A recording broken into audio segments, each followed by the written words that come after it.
기독교 강요 제1권 제16장 8절 9절 운명, 우연, 우발적 사건들과 섭리 8절 섭리의 교리는 스토아 철학의 운명론과는 전혀 다름. 이 섭리의 교리를 혐오하는 자들은 이것이 스토아 철학자들의 운명론이라고 비방한다. 아우구스티누스도 한때 이런 비방을 받은 적이 있다. 단어들에 대해서는 논쟁하고 싶지 않지만 우리는 운명이란 단어를 받아들이지 않는다. 바울이 피하라고 가르치는 망령되고 허탄한 단어들 가운데 하나이기 때문이기도 하거니와 또한 사람들이 그런 단어를 비방하고자 하는 의도로 사용하여 하나님의 진리를 억압하려 하기 때문이다. 디모데전서 6장 20절. 그러나 사실 우리가 스토아 철학의 운명론을 주장한다는 악의에 가득 찬 거짓된 혐의를 받고 있다. 스토아 철학자들은 자연에 나타나 있는 끊임없는 영광과 서로 밀접하게 연결되는 인과관계의 필연성을 상정하지만 우리는 그렇게 하지 않는다. 우리는 하나님께서 만물의 통치자요 주관자이심을 믿는다. 하나님이야말로 그의 지혜로 머나먼 영원전부터 그가 행하실 바를 작정하셨고 또한 그의 권능으로 그 작정하신 바를 시행하시는 분이신 것이다. 이를 근거로 우리는 하늘과 땅 그리고 생명이 없는 피조물들은 물론 사람들의 계획과 의도들까지도 하나님의 섭리의 다스림을 받아 그 정해진 목적을 곧바로 이루게 된다는 것을 선포하는 것이다. 그렇다면 어찌 되느냐고 물을 것이다. 우연에 의해서나 운명에 의해서 일어나는 일은 전혀 없다는 뜻인가? 이에 대한 나의 답변은 다음과 같다. 곧 대바실리우스는 진실로 말하기를 운명이나 우연이란 이교도들이 쓰는 용어로서 경건한 사람들이 마음에 그 뜻을 새겨서는 안 되는 것이라고 하였다. 만일 모든 성공이 다 하나님의 축복이고 모든 재난과 역경이 하나님의 징벌이라면 인간사에 운명이나 우연이 끼어들 여지가 조금도 남지 않기 때문이다. 아우구스티누스의 다음과 같은 진술에서도 우리는 감동을 받아야 마땅할 것이다. 아카데미 학파에 대한 반론에서 내가 운명이란 단어를 너무 자주 거론했다는 것이 아무래도 마음에 걸린다.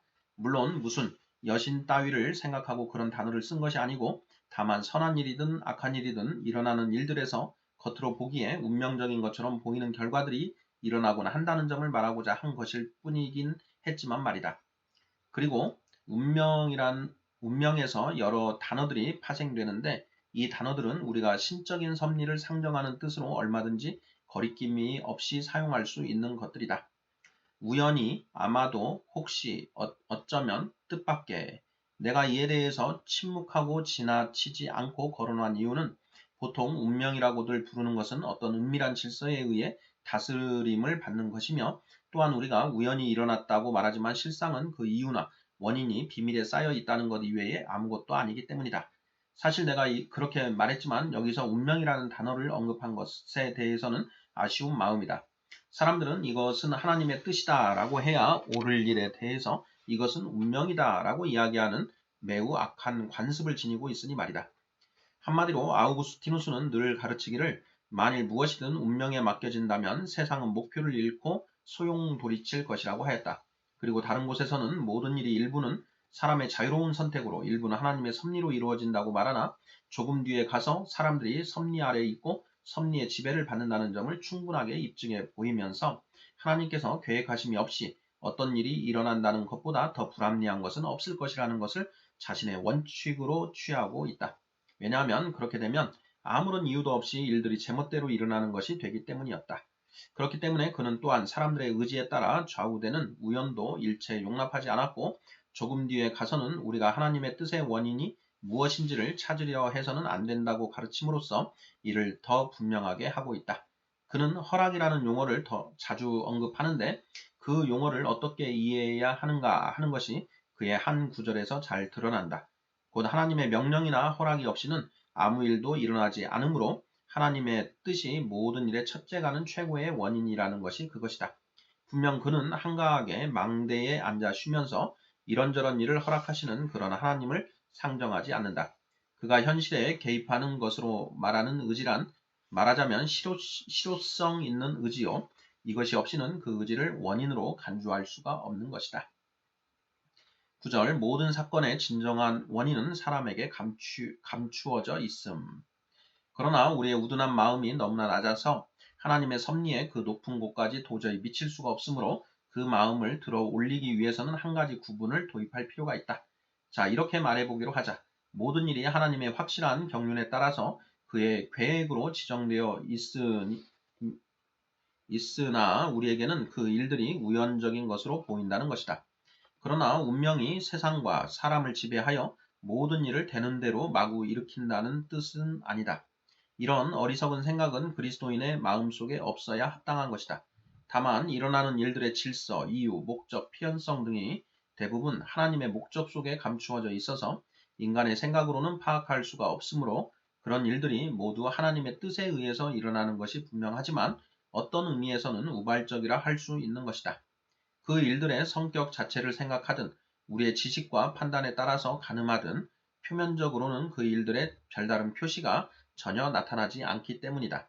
예를 들어서 한 상인이 성실한 사람들과 더불어 숲을 속으로 들어갔다가 실수하여 일행을 놓치고 방황하다가 강도들의 소굴로 잘못 들어가서 거기서 죽임을 당했다고 상상해 보자. 그 사람의 죽음은 분명 하나님께서 친히 미리 보신 것이요 또한 하나님께서 미리 작정해 놓으신 것이다. 왜냐하면 성경은 하나님께서 각 사람이 얼마나 오래 살지를 미리 보셨다고 말씀하지 않고 그가 사람들이 넘어가지 못하도록 경계를 정하셔서 고정시켜 놓으셨다고 말씀하기 때문이다. 욥기 14장 5절. 그러나 우리 인간의 능력으로는 그 모든 일들이 우연인 것처럼 보이는 것이다. 이 점에 대해서 그리스도인은 어떻게 생각하겠는가? 한마디로 그런 죽음의 모든 정황을 보고는 성격상 우발적인 것이라 생각할 것이다. 그러나 동시에 그는 하나님의 섭리가 권위를 발휘하여 그 목적으로 향하게 하였음을 의심치 않을 것이다. 그리고 미래의 사건들의 우발성에 대해서도 동일한 생각으로 대할 것이다. 우리가 보기에는 미래의 사건들 모두가 불확실하여 마치 그 일들이 아직 정해져 있지 않아서 이쪽으로든 저쪽으로든 얼마든지 기울 수 있을 것처럼 보인다. 그러나 그럼에도 불구하고 우리 마음에는 이 세상에서 일어나는 일 가운데 주께서 미리 정해놓지 않으신 것이 없다는 것이 변함없는 진리로 남아있는 것이다. 전도서에서는 일, 사건이라는 용어를 이런 의미로 우발성을 지닌다는 뜻으로 자주 반복하여 언급하고 있다. 왜냐하면 모든 일들의 제1원인은 깊이 감추어져 있어서 사람으로서는 알 수가 없기 때문이다. 그러나 동시에 하나님의 은밀한 섭리에 관하여 성경에 제시되어 있는 내용은 마치 어둠 속에서 희미한 섬광이 비치듯이 사람들의 마음에 무언가 일말의 희미한 빛이 남아 있다는 것을 가르쳐 준다.